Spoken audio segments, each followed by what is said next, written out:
good afternoon, or good evening. For those of you who don't know me or just tuning in, my name is Benjamin Gibson. And right now, this is the second of many videos. And what we're doing is we're doing a morning and evening devotional video, something just a few minutes to help people get the word and to be fed. People's schedules are very hectic and crazy, and a lot of people have the best of intentions of getting in the word and reading and studying or meditating, and life just throws curveballs and things don't happen in that way. So these are just quick videos, 5 to 10 minutes, and it's just a quick devotional, and to help those people, listen whether on their way to work, and sitting in the car line, getting ready for work, coming home. And so there'll be 2 videos a day. This is the second one. Did one for this morning, and doing one today for afternoon/evening. And just for reference purposes, today is July 11th, 2022. And the devotionals are coming from an amazing book, which I'll have in the description box. It's called Morning and Evening, and it's by Charles Haddon Spurgeon, and it's been revised by Alistair Begg. And again, I'll have the link in the description box. If you have the Logos program, you may have it on there, but you can get it on Amazon, and it's also available Kindle as well.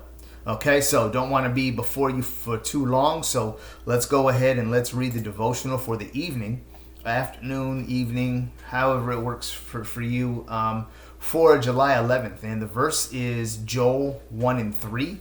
So Joel 1:3, and it says, "Tell ye your children of it, and let your children tell their children, and their children another generation." In this simple way, by God's grace, a living testimony for truth is always to be kept alive in the land. The beloved of the land are to hand down their witness for the gospel and the covenant to their heirs, and these again to their next descendants. This is our first duty. We are to begin at the family hearth. He is a bad preacher who does not commence his ministry at home. The heathen are to be sought by all means, and the highways and hedges are to be searched. But home has a prior claim, and woe unto those who reverse the order of the Lord's arrangements. To teach our children is a personal duty. We cannot delegate it to Sunday school teachers or other friendly aides. These can assist us, but cannot deliver us from the sacred obligation. Proxies and sponsors are wicked devices in this case. Mothers and fathers must, like Abraham, command their households in the fear of God, and talk with their offspring concerning the wondrous works of the Most High. Parental teaching is a natural duty. Who so fit to look to the child's well-being as those who are the authors of his actual being? To neglect the instruction of our offspring is worse than brutish. Family religion is necessary for the nation, for the family itself, and for the church of God. By 1,000 plots, popery is covertly advancing in our land. And one of the most effectual means for resisting its inroads is left almost neglected, namely the instruction of children in the faith. Would that parents would awaken to a sense of the importance of this matter. It is a pleasant duty to talk of Jesus to our sons and daughters, and the more so because it has often proved to be an accepted work, for God has saved the children through the parents' prayers and omniscience. May every house into which this volume shall come honor the Lord and receive his smile. So what I would like to encourage you today is to do family worship of some kind, to speak to your children about God, about the grace of God, about Jesus Christ, about the gospel. It is paramount that we as parents do that. And far too many times it is, as the as the devotional said, is a complete neglected practice.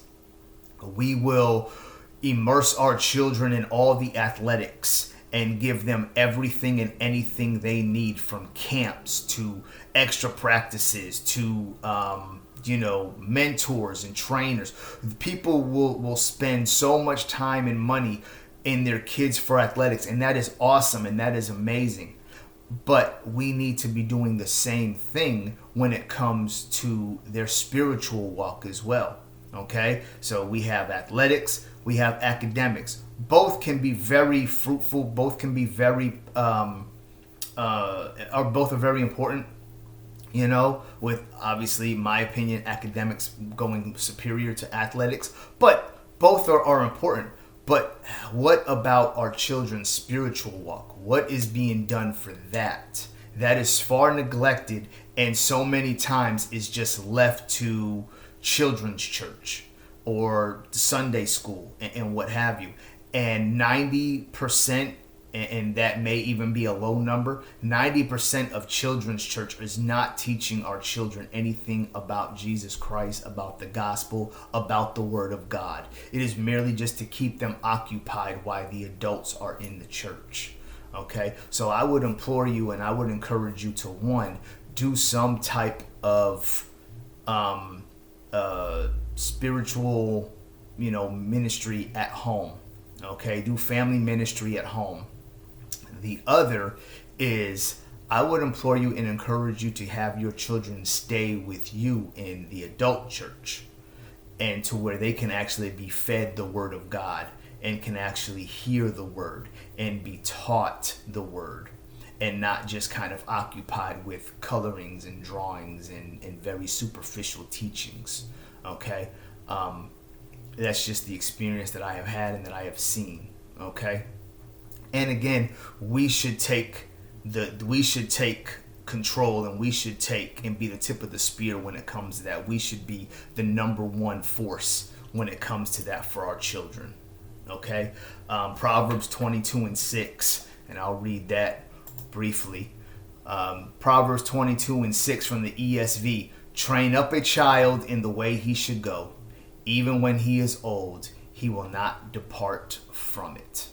Okay, and so going back to what we just heard, what we just read, the first thing that the author says is, beloved of the Lord are to hand down their witness for the gospel. So share your relationship with God. Share your relationship with Jesus. Share what you do as far as meditating or studying or reading the Word of God.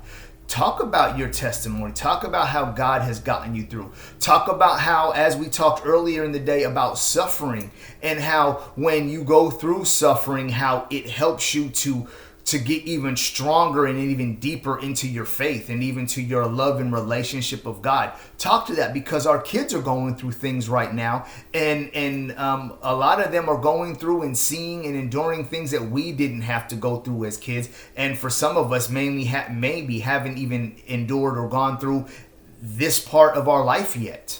We haven't seen these things. I think about with all the stuff that is all over, that is constantly being targeted at our children. Okay, everything's are being targeted specifically for our children. They're going after our children. Okay, so we have to step forward. We have to stand in that way and stand in the way, and we have to be that shield, and we have to deflect that stuff away from our kids. But in also doing so, we have to help teach them, and we have to work on their spiritual walk as well.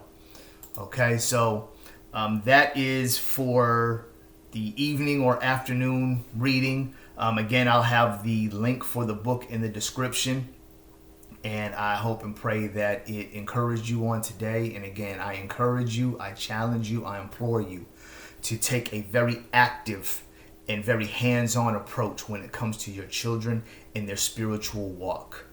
Do family worship, do family ministry at home. And when you go to church, first be in a very Bible-believing, Bible-preaching, Christ-exalting, God-exalting, okay, expository preaching church and have your children sit with you so they can be fed the word of God. Okay? So thank you. Have a most wonderfully blessed rest of your day, your evening when you're watching this. I do encourage you to share it with whoever you feel could benefit from this. Okay? And Lord willing, we'll be back again tomorrow for July 12th morning and July 12th evening. All right? Have a great, wonderful day. God bless.